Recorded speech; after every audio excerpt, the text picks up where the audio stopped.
यह जो प्राइस में इतना बड़ा मूवमेंट आया, इसका राज केवल एक कैंडलस्टिक में छिपा है, लेकिन 90% लोग कारण नहीं जानते।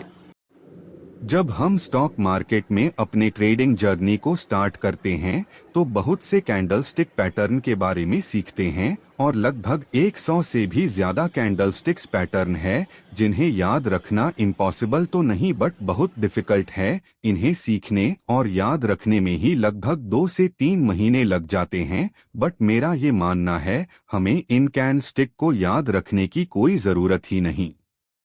आपने सही सुना, आज की वीडियो में मैं आपके साथ एक एडवांस तरीका या हम कह सकते हैं मैं आपके साथ एक चीट शीट शेयर करने वाला हूं जिसके हेल्प से आप बिना कैंडलस्टिक के पैटर्न को याद रखिए उन्हें इफेक्टिवली ट्रेड कर सकते हो। देखिए, बहुत बार हमने देखा है बिना किसी पार्टिकुलर कैंडलस्टिक्स पैटर्न के भी मार्केट रिवर्स हो जाता है, बट बहुत से लोगों को यह नहीं पता होता यहाँ एक सीक्रेट कैंडलस्टिक्स पैटर्न छुपा होता है जिसकी वजह से मार्केट में रॉकेट मूव देखने को मिलता है। इन पैटर्न्स को फाइंड करने के लिए हम जिस मेथड का यूज करते हैं उसे हम ब्लेंडिंग बोलते हैं, जिसमें हम दो कैंडल को मिलाकर एक इंटरप्रिटेशन निकलती है और फिर उसके बेस पर हम ट्रेड लेते हैं। बट उसके पहले मुझे कुछ कॉन्सेप्ट बताना है। कॉन्सेप्ट को समझिए। जनरली जो कैंडल होते हैं वो दो कलर के होते हैं, ग्रीन और रेड। जैसा कि हम सभी को पता है,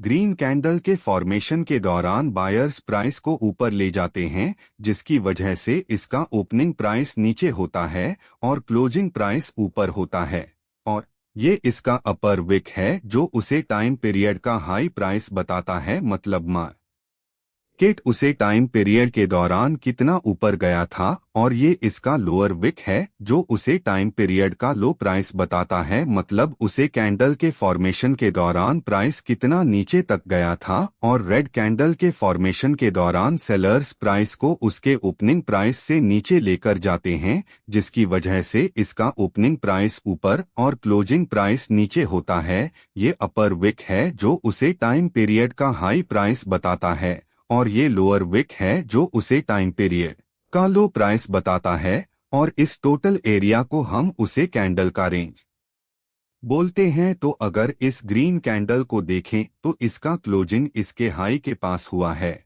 और अगर इस रेड कैंडल को देखें तो टोटल रेंज की तुलना में इसका क्लोजिंग लो के पास हुआ है। नेक्स्ट, अब इन दो कैंडल्स को देखिए। अगर आप इन्हें कलर के अकॉर्डिंग देखते हो तो ग्रीन कैंडल आपका बुलिश लगेगा और रेड कैंडल आपको बियरिश लगेगा। अगर हम इसे टोटल रेंज के कंपैरिजन में देखिए तो इन दोनों कैंडल्स का क्लोजिंग प्राइस है इनके लो के पास है, इसलिए चाहे ये कैंडल ग्रीन है ये रेड है, हम इसे बियरिश कंसीडर करेंगे। अब इन कैंडल को देखिए, अगर आप इन्हें कलर के अकॉर्डिंग देखते हो तो ग्रीन वाला आपको बुलिश लगेगा और रेड वाला वेरियस, बट ये अपने रेंज के मिडिल में है। तो इस प्रकार के कैंडल को हम इंडिसीजन कैंडल बोलते हैं। मतलब ट्रेडिंग डिसीजन अगली कैंडल के अकॉर्डिंग लेते हैं। अब आपको ध्यान से समझिए, मार्केट में सिर्फ 5 तरह के कैंडल होते हैं और बाकी सारे 100 पैटर्न्स इन 5 कैंडल्स के बेस पर काम करते हैं।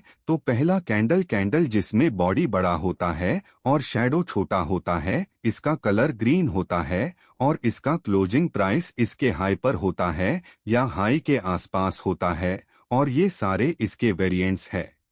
इनके वेरिएंट्स को हमने इस रेंज के अकॉर्डिंग लाइन में लाइन रखा है। मतलब जो वेरिएंट सबसे ज्यादा इफेक्टिव है हमने उसे पहले रखा है। दूसरा कैंडल होता है with small lower shadow and upper shadow, और कई बार शैडो नहीं होता है या बहुत छोटा होता है। इन कैंडल का कलर मैटर नहीं करता, यह रेड भी हो सकते हैं और ग्रीन भी, बट इसका लोअर विक मैटर करता है जो इसके बॉडी का दुगना होता है। कैंडल के फॉर्मेशन के दौरान सेलर्स प्राइस को बहुत नीचे लेकर जाते हैं बट नीचे सस्टेन नहीं कर पाते, फिर बायर्स की एंट्री होती है जो प्राइस को वापस ऊपर लेकर आते हैं। दे फाइनली प्राइस अपने ओपनिंग प्राइस के आसपास क्लोज होता है, इसलिए ये एक बुलिश कैंडल है।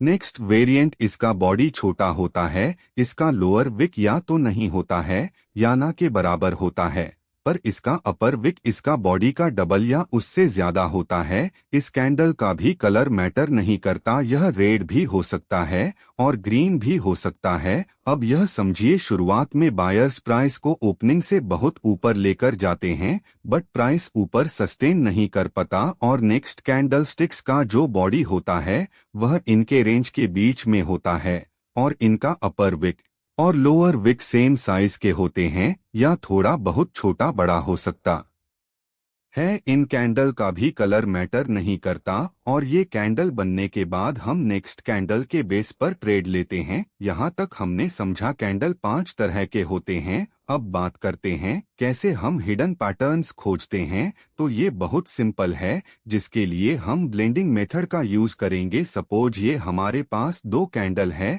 अब हमें समझ नहीं आ रहा कि यहाँ कोई बुलिश सिग्नल है या बियरिश, तो लिए अब इसे ब्लेंड करके देखते हैं। इसके लिए हमें फर्स्ट कैंडल का ओपनिंग प्राइस लेना है और सेकंड कैंडल का क्लोजिंग प्राइस याद रखिएगा। हमें ऑलवेज फर्स्ट कैंडल का ओपनिंग प्राइस लेना है और सेकंड कैंडल का क्लोजिंग प्राइस लेना है, जिससे हमारे कैंडल का बॉडी बनेगा। नेक्स्ट यहाँ देखिए, ओपनिंग प्राइस नीचे है और क्लोजिंग प्राइस ऊपर है, इसका मतलब ये एक ग्रीन कैंडल है। नेक्स्ट अब दोनों कैंडल में जो हायर प्राइस पॉइंट है उससे बॉडी तक का इसका अपर विक बनेगा और दोनों कैंडल में जो सबसे लोअर प्राइस पॉइंट है उससे बॉडी तक का इसका लोअर बिक बनेगा। ब्लेंडिंग का प्रक्रिया कंप्लीट हो चुका है और हमारे पास ये कैंडल सामने आया। अब देखिए ये कौन सा कैंडल है। आप लोगों में से बहुत से लोग ये बोलेंगे ये एक हैमर है, पर मैंने आपको क्या बोला, मार्केट में सिर्फ 5 कैंडल है, हमें बाकी कैंडल्स का नाम याद नहीं रखना। तो ये एक बुलिश लॉन्ग वे कैंडल है। इसका बॉडी छोटा है, अपर विक भी या तो छोटा है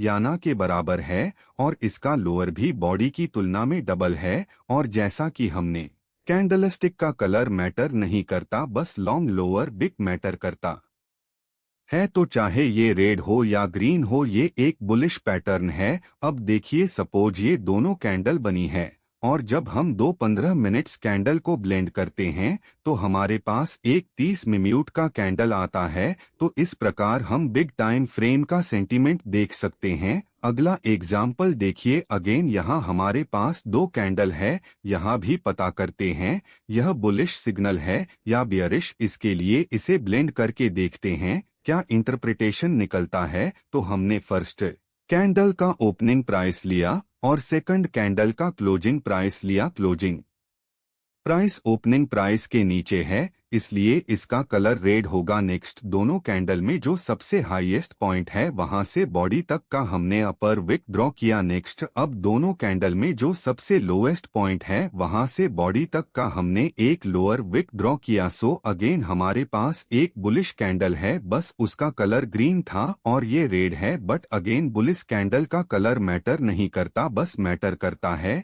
इसका लॉन्ग लोअर शैडो। वह भी जितना लंबा इसका लोअर वीक होगा हमारे लिए उतना अच्छा सिग्नल होगा। सो नेक्स्ट एग्जाम्पल देखते हैं। अगेन यहाँ हमारे पास 2 कैंडल है। सो फर्स्ट कैंडल के ओपनिंग प्राइस और सेकंड कैंडल के क्लोजिंग प्राइस के बेस पर हमने इसका बॉडी फॉर्म किया। क्लोजिंग प्राइस ओपन प्राइस के ऊपर है, इसलिए इसका कलर ग्रीन होगा। दोनों में जो सबसे लोअर पॉइंट है उसके बेस पर हमने लोअर विक भी बनाया। इसका बॉडी छोटा है, लोअर साइड या तो नहीं है या ना के बराबर है और अपर शैडो बॉडी का डबल या उससे ज्यादा है। अगेन आप ये बोल सकते हो ये एक शूटिंग स्टार है, बट जैसा कि इस वीडियो का मोटिव है हमें सारे पैटर्न्स का नाम नहीं याद रखना, तो आप सोच रहे होंगे यह तो द डबल कैंडलेटिक पैटर्न पर ट्रिपल को कैसे कनेक्ट करें। तो ये भी बहुत सिंपल है। सो यहाँ हमारे पास 3 कैंडल है। समझिए हमने अभी तक कोई भी पैटर्न नहीं याद किया। अब हम यहाँ कंफ्यूज है। हम ये पता कैसे करें यह बियरिश है या बुलिश? तो लिए अब इसे ब्लेंड करते हैं। अगेन फर्स्ट कैंडल का हमें ओपनिंग प्राइस लेना है। नेक्स्ट अब यहाँ 3 कैंडल है तो हमें एंड वाले कैंडल का क्लोजिंग प्राइस लेना है, मतलब क्लोजिंग प्राइस लेंगे और बॉडी फॉर्म करेंगे और जो सबसे लोएस्ट पॉइंट होगा उससे विक फॉर्म करेंगे तो हमारे पास कुछ इस प्रकार का कैंडल सामने आता है, जो है आप लोगों में से बहुत से लोग ये जानते होंगे ये 3 कैंडल मिलकर मॉर्निंग स्टार बनाता है, जो कि एक बुलिश कैंडल पैटर्न है। पर सोचिए अगर आपको मॉर्निंग स्टार के बारे में पता नहीं होता तो आप इस ब्लेंडिंग मेथड के हेल्प से यह पता लगा सकते द कि ये बुलिश प्राइस एक्शन हो रहा है। उसी तरह आपको सभी कैंडलस्टिक पैटर्न को याद रखने की जरूरत नहीं है, जिसमें बहुत सारे ट्रिपल कैंडलस्टिक पैटर्न है और डबल कैंडल पैटर्न है। इस मेथड का यूज करके आप इजीली उन सभी पैटर्न को ट्रेड कर सकते हो बिना उसका नाम याद रखिए। लिए एक और एग्जाम्पल देखते हैं, फिर देखेंगे इन्हें ट्रेड कैसे करना है। यहाँ हमारे पास 2 कैंडल, हमने इसके बेस पर एक कैंडल बनाया। अब देखिए इसका बॉडी इसके रेंज के मिडिल में है और दोनों विक लगभग समान है, मतलब ये एक इंडिकेशन है। तो इस तरह 2 कैंडल, 3 कैंडल और 4 कैंडल को मिलाकर एक सिंगल इंटरप्रिटेशन निकल कर सकते हो और उसके बेस पर ट्रेड ले सकते हो। अब जो मैं आपको बता रहा हूँ उसे ध्यान से सुनिएगा। देखिए ट्रेड लेते हैं तो हम कभी भी कैंडलस्टिक के बेस पर ट्रेड नहीं लेते, क्योंकि कैंडलस्टिक सिंगल अलोन ज्यादा पावरफुल नहीं होता। इसके साथ हमें अदर मेथड को भी कंबाइन करना है और कॉन्फ्लुएंस के बेस पर ट्रेड लेना है, like support, resistance, demand, supply, moving average ETC। हमने कैंडलस्टिक को ब्लेंड करना सीख लिया। इसका मतलब ये नहीं हम चार्ट में कहीं भी कैंडलस्टिक ब्लेंड करने लगे। अगर हमें की लेवल्स के पास कंफ्यूशंस है जैसे सपोर्ट और रेजिस्टेंस लेवल, तब हम कैंडलस्टिक ब्लेंडिंग मेथड का यूज कर सकते हैं। कैंडलस्टिक कैसे ट्रेड करना है इस पर मैंने 4 से 5 वीडियो बनाया है, आप उनके बेस पर ब्लेंडिंग मेथड को यूज कर सकते हो। एक एग्जाम्पल देखते हैं। यहाँ सपोर्ट लेवल के पास हमें कुछ समझ नहीं आ रहा है ये कौन सा पैटर्न है या मार्केट में क्या चल रहा है, तो हमने इन 2 कैंडलस्टिक को ब्लेंड किया और यहाँ हम एक लॉन्ग विक कैंडल मिलता है। अब देखिए यहाँ हमारे पास एक हिडन पैटर्न है और सपोर्ट लेवल भी है। हम सभी को पता है सपोर्ट लेवल के पास से मार्केट में एक रिवर्सल की पॉसिबिलिटी होती है। सो जब नेक्स्ट कैंडल इन दोनों कैंडल के रेंज को ब्रेक करके क्लोजिंग दे दें तो हम यहां बाय कर सकते हैं। इसी तरह आप अदर कैंडलस्टिक को भी ट्रेड कर सकते हो। सो आपको इस वीडियो से थोड़ी इन्फॉर्मेशन मिली होगी। अगर आपको वीडियो इन्फॉर्मेटिव लगी तो वीडियो को लाइक और ट्रेड पायलट इंडिया चैनल को सब्सक्राइब जरूर करें।